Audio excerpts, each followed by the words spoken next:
Vzkaz pro střelce od 22. od bodu 0. Pro ty, co vědí, že 20. je bod 0 a pro některé je to prostě přechod do 5D reality. Ty, co tomu nevěří, ať se na to ani nedívají.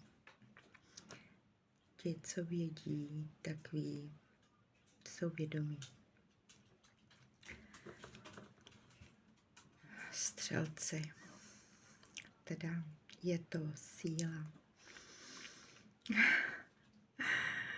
Až mi jde husí kůže. Vy jste prostě vítězové.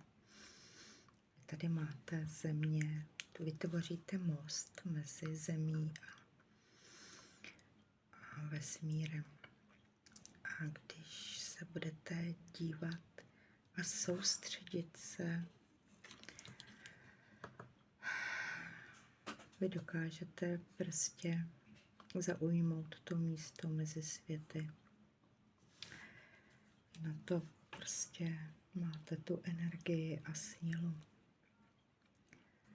Jako musím říct, že jenom tady ta kartička mezi světy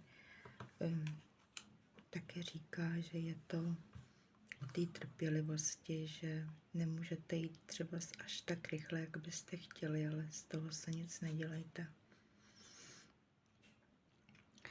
Protože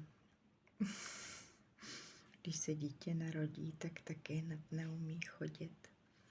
Tak já vám přeju hodně štěstí, že jste tady jasný vítězové, když teda jakoby budete dávat tu pozornost, nedívat se jinam a vnímat to, co máte, tak vy to prostě dáte úplně s přehledem. Takže já hodně štěstí vítězům přeji.